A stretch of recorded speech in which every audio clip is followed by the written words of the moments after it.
In a dementia unit, it's all about today and what's happening today. Yesterday is gone and forgotten, done and dusted. Tomorrow really thought about. So what counts is today, morning, noon and night. And it is a big day for dementia residents, often up at the crack of dawn for cares, showering, dressing, maybe, hair washing into the bargain. Then breakfast time at 8 o'clock, and then they've got all the activities right through to midday, then another long afternoon. So really, till dinner in the evening, it's like a very long school day. And for a 90-year-old, it's quite arduous, especially because it's not exactly a calm, peaceful routine in a dementia unit. It can be quite noisy, very noisy in fact, with lots of distressing, disturbing residents. So to tolerate that for a full day is quite a quest. And what actually happens is that relatives often don't realise this.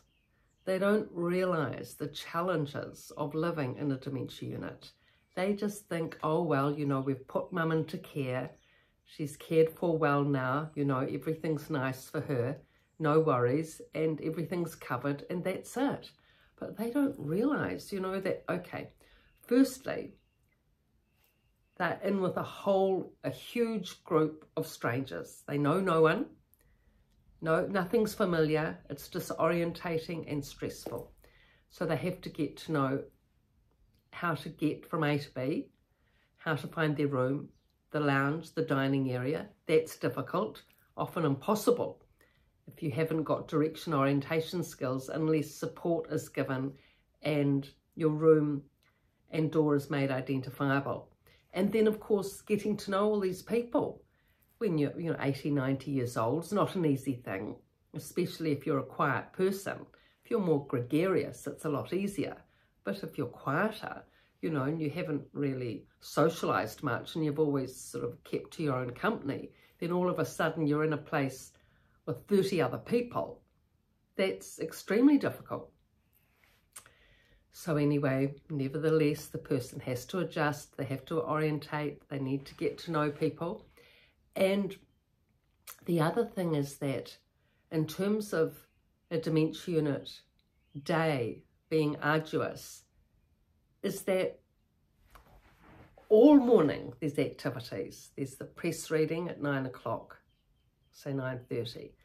Then there's exercises. In the afternoon there's going to be men's shed or bingo or a quiz show or a movie, something of that nature.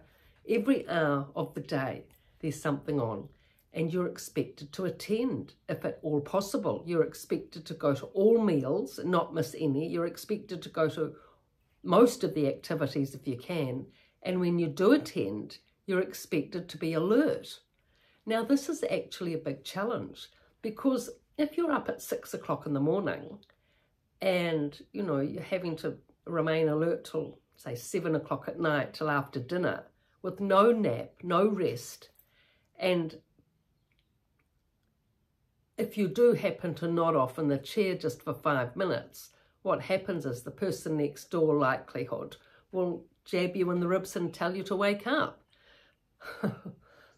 That's the amazing thing in dementia units, is everybody, it's a badge of honour to remain alert and awake and not sleep. And if you do sleep, it's looked on as laziness, and that you should make an effort and wake up and be part of it. And so that means that you're not getting a rest unless you have the direction orientation to know where your room is, and you take off to your room for an hour's nap in the afternoon. Then you can get some rest and respite with that. But interestingly enough, very few dementia residents do that.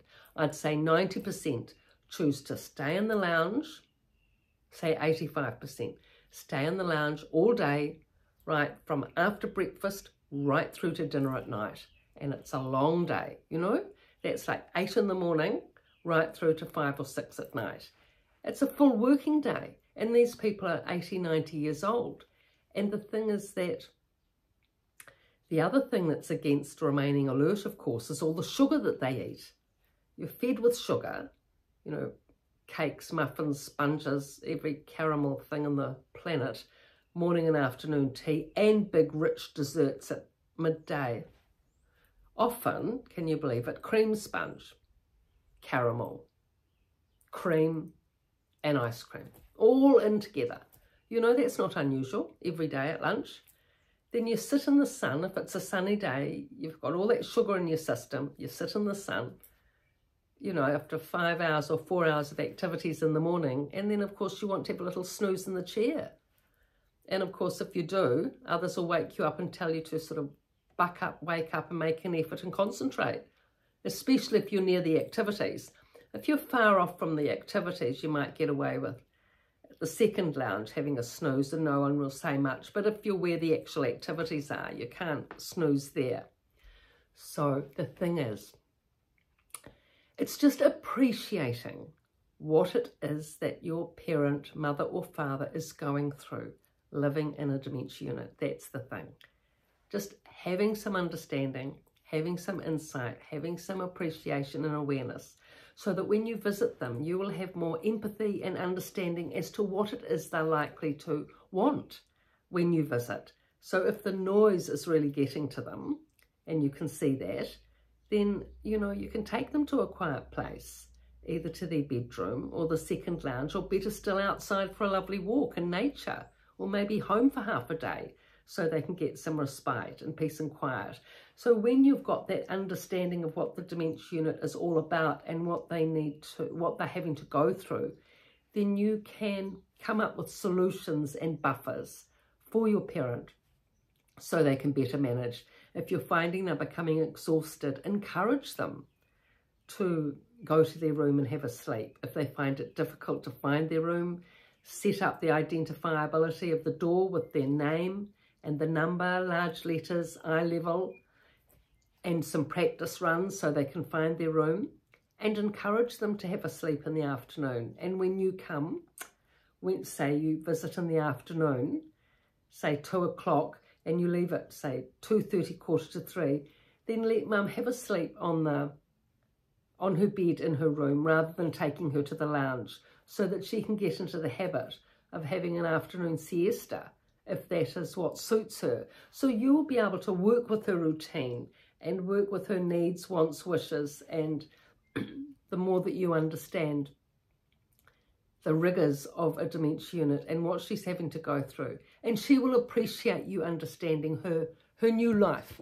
and what she's having to go through, and all the pros and cons of which I've written about in detail in these 2 books.